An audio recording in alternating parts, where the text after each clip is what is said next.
आज इस टॉपिक में बात करूँगी बायोलॉजी क्लास 12 के चैप्टर 2 की sexual reproduction in flowering plant.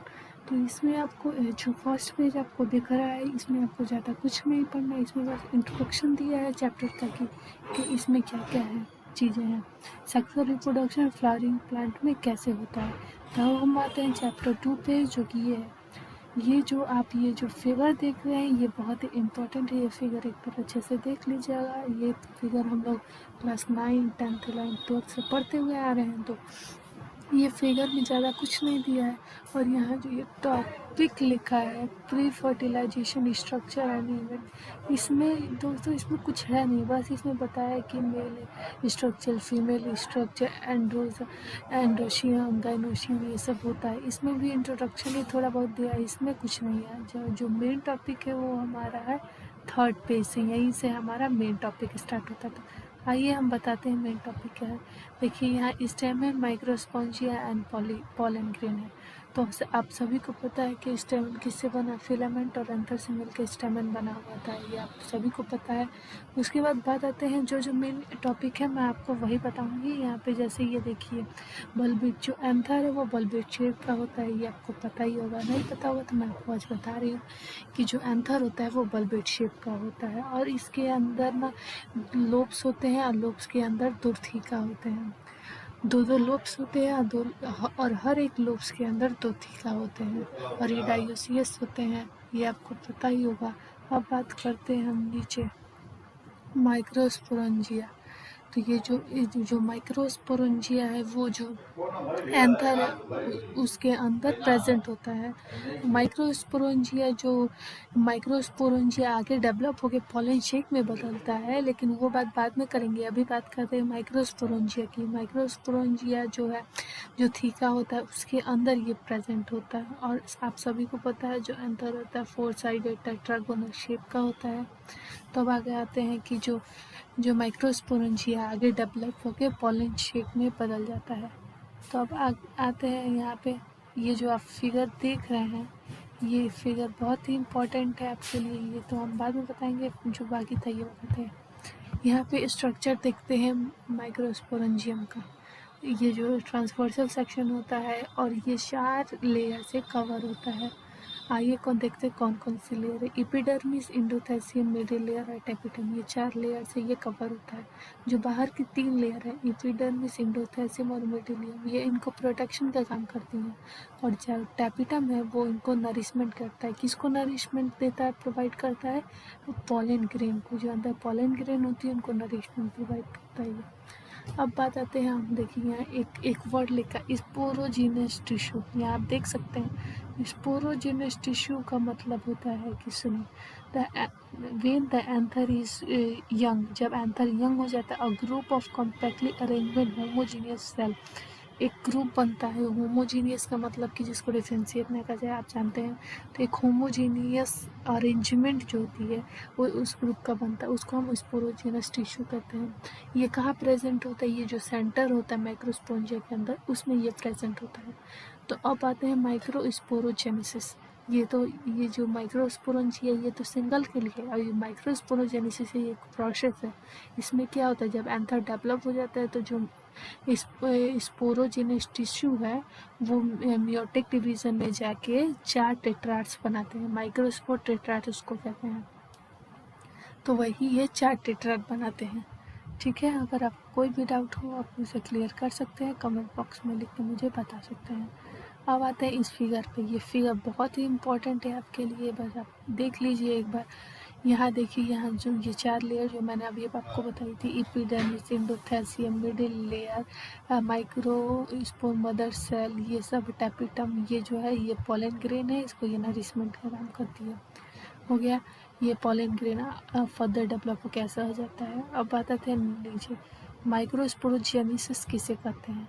ये एक प्रोसेस होता है, the process of formation of microspore from a pollen mother cell through the meiosis.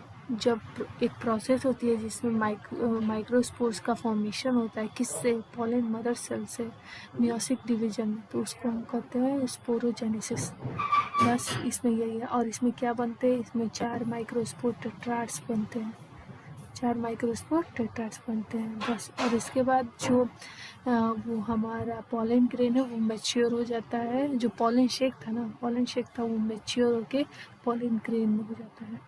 तो अब हम आते हैं यहाँ पॉलन ग्रेन के टॉपिक पे। इस पे आप लोग को कुछ बता देते हैं। देखिए यहाँ लिखा था pollen grain represent the male gametophyte. आप सभी को पता है जो पॉलन ग्रेन है वो मेल गैमेटोफाइट को रिप्रेजेंट करता है।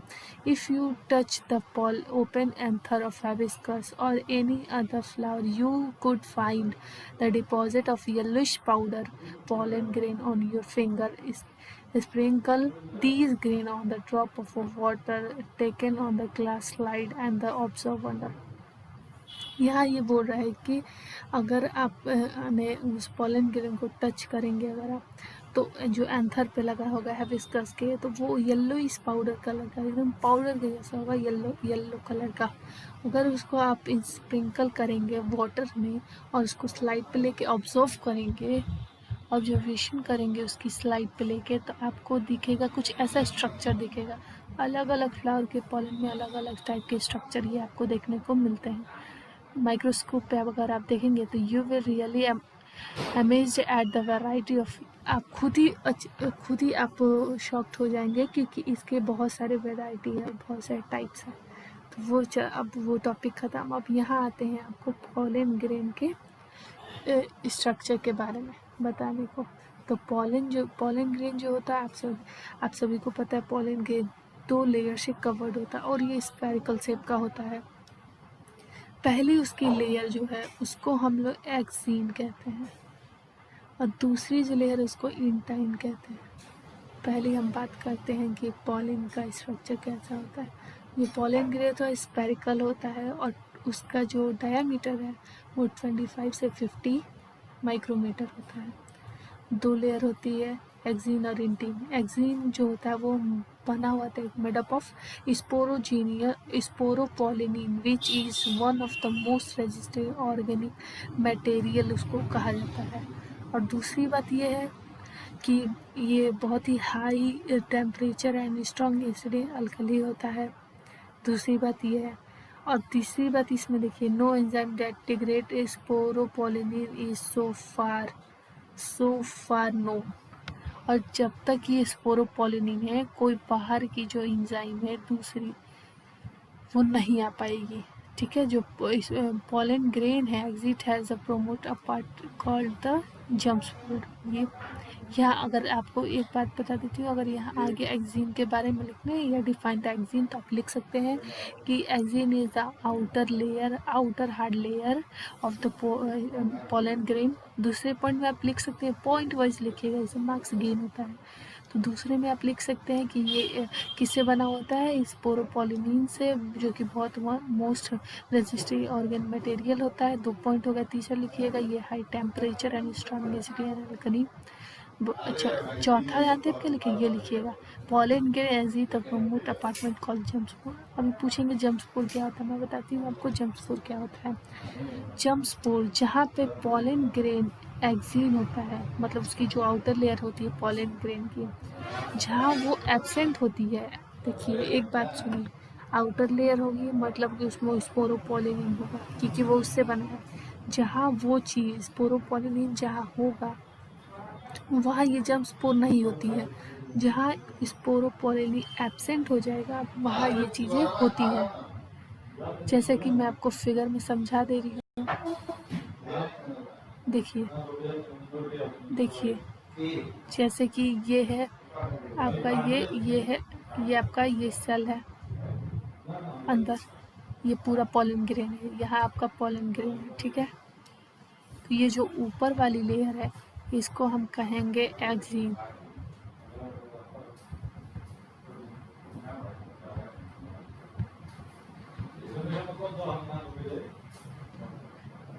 एक्जीन इसको कहेंगे। उसके बाद ये जो अंदर की लेयर है इसको इंटीन करेंगे, इसको तो हम बाद पे पढ़ेंगे। एक्जीन मतलब यहाँ पे एक्जीन ये है मतलब कि स्पोरोपोलिनिन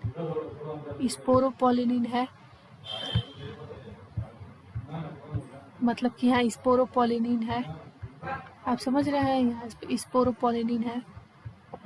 और यहाँ अगर एक्जीन में स्पोरोपोलिनिन प्रेजेंट है, आपको पता है। तो यहाँ स्पोरोपोलिनिन है, मतलब कि ये एक्जीन में स्पोरोपोलिनिन है, ठीक है। स्पोरोपोलिनिन जहाँ मतलब कि ये पूरा स्पोरोपोलिनिन से ढका हुआ होगा, क्योंकि आउटर लेयर को हम लोग एक्जीन बोलते हैं, ये आपको पता है। तो ये ज़रूरी नहीं है कि ये जो स्पोरोपोलिन है पूरा रेगुलर वाइज मतलब कंटिन्यूसली इसको ढका हुआ होगा। यहाँ पे जैसे कि ये आप देख रहे हैं, तो ये जो सेल है पोलन ग्रेन है अंदर, ये है पोलन ग्रेन। तो यहाँ पे ये जो आउटर लेयर जो है ना वो ऐसे होगी, ऐसे ऐसे करके, मतलब कंटिन्यूसली नहीं होगी, मतलब ऐसे होगी। मतलब ये जो बीच का जो स्पेस आप देख रहे हैं, ये जो बीच का स्पेस, इस यहीं पे जर्म स्पोर प्रेजेंट होंगी।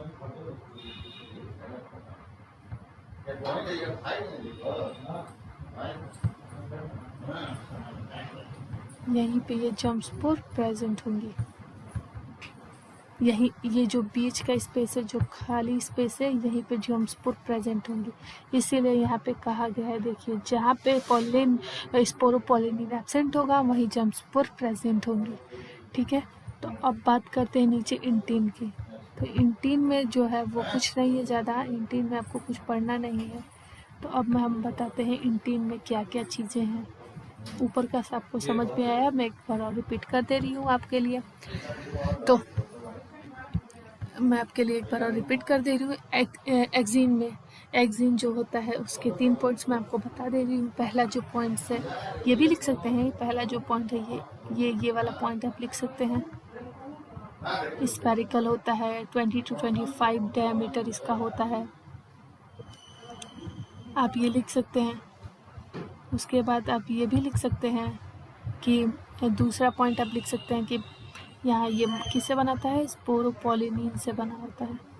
तीसरी बात, स्पोरोपोलिनिन ये चीज़ है, ये लिख सकते हैं। हाई टेम्परेचर लिख सकते हैं। जम्प स्पोर, ये जो मैंने चीज़ बताई, जम्प स्पोर कहाँ, जहाँ स्पोरोपोलिनिन एब्सेंट होता है वहीं जम्प स्पोर प्रेजेंट होता है, ये भी आप लिख सकते हैं। उसके बाद आप आते हैं इंटीन पे। अब इंटीन पे आने के लिए हम आपको बताते हैं इंटीन पे क्या होता है। इंटीन पे देखिए, जो इंटीन होती है पोलन ग्रेन की सबसे अंदर वाली लेयर होती है। ये कंटिन्यूसली लेयर होती है, बहुत थिन होती है और कंटिन्यूसली लेयर होती है। किससे बनी होती है, सेल्यूलोज और पेप्टिन से। जरूर याद रखिएगा कि सेल्यूलोज और पेप्टिन से बनी होती है। Cytoplasm of the pollen grain surrounded by the plasma membrane. जो साइटोप्लाज्म होता है इस पोलन ग्रेन का, वो किससे सराउंड होता है, प्लाज्मा मेम्ब्रेन से, ठीक है। और pollen grain is mature, it content, जब पोलन ग्रेन ये मैच्योर हो जाएगा तो 2 सेल ये कंटेन करता है, vegetative cell, generative cell. Vegetative जो सेल होती है वो आगे मैं बता दे रही हूँ, वो फर्दर डिवाइड नहीं होती है, और जो जनरेटिव सेल होती है वो आगे जाके डिवाइड हो जाती है और 2 सेल में टूट जाती है। यहाँ आपको लिखा होगा, देखिए यहाँ वेजिटेटिव से बहुत बड़ी सेल होती है, has the evident food reserve. और जो वेजिटेटिव सेल है ये फूड्स को रिजर्व करके रखती है ताकि इसको दे सके। और इसमें जो न्यूक्लियर होता है इरेगुलर शेप का होता है। जो जनरेटिव सेल होती है स्मॉल होती है, फ्लोट करते रहती है, किसमें, इस साइटोप्लाज्म में फ्लोट करते रहती है।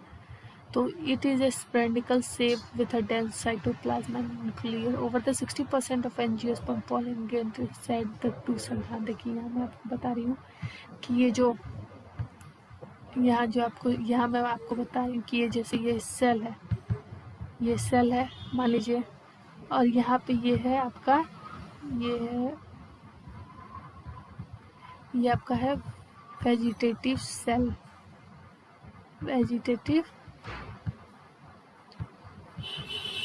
ये वेजिटेटिव सेल है। यहाँ पे आएगा जनरेटिव सेल, ये जनरेटिव सेल है। तो ये जनरेटिव सेल लगभग 60% मतलब 60% केसों में ऐसा देखा जाता है। 60% केस ऐसे होते हैं जिसमें 60% केस ऐसे होते हैं जिसमें ये जो वेजिटेटिव सेल है ये डिवाइड होके 2 सेल में टूट जाते हैं। मतलब डिवाइड होके यहाँ 2 सेल हो गई और ये ऐसे था ना, ऐसे था, और यहाँ पे एक सेल रहती है, ये जो है ये तो वेजिटेटिव सेल है, ये वेजिटेटिव सेल है, इससे कोई मतलब नहीं है। और ये यहाँ जो है ये 2 सेल में डिवाइड होकर टूट जाती हैं, ठीक है। तो अब बात करते हैं नीचे two cell. In remaining species generative cell divide vertically to rise to the male gamete before the pollen are 3 cell. और किसी किसी में ये और किसी किसी में नहीं, 2 सेल डिवाइड हो गया और ये तीनों आपस में जाके ये मिल जाती हैं, तो 3 सेल्ड स्टेज हो जाता है, ठीक है। और आगे pollen grain of many species cause several adverse effects in the some plants of it। और इसमें और कुछ नहीं है, बस इसमें आपको पढ़ना है, और इसमें आपको कुछ ज़्यादा कुछ नहीं है, बस इसमें आपने देख लिया ये पॉलन ग्रेन। और यहाँ पे बता रहा है कि जो पॉलन ग्रेन होती है ये हमारे लिए मतलब इनके एडवांटेज भी है और डिसएडवांटेज भी है इनके। तो एडवांटेज आके देखते हैं, ये बहुत लोग के एलर्जी भी क्रिएट करती हैं, बहुत सारे ह्यूमंस को एलर्जी, मतलब इनसे एलर्जी भी होता है, पॉलन ग्रेन से इन्फेक्शन भी होता है, इनसे कुछ डिजीज़ भी होती हैं।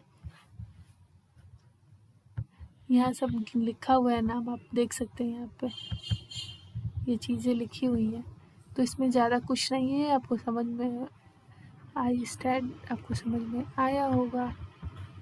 और यहाँ पे एक और चीज़, ये जो फिगर है ये बहुत इम्पोर्टेंट है, ये आप लोग पढ़ लीजिएगा। ये जो फिगर है ये पूरा, ये एक एक चीज़ इसकी, और इसकी भी एक एक चीज़, माइक्रोस्पोर मदर सेल की चार्ट बनाते हैं, फिर क्या होता है ये सब पढ़ लीजिएगा आप लोग।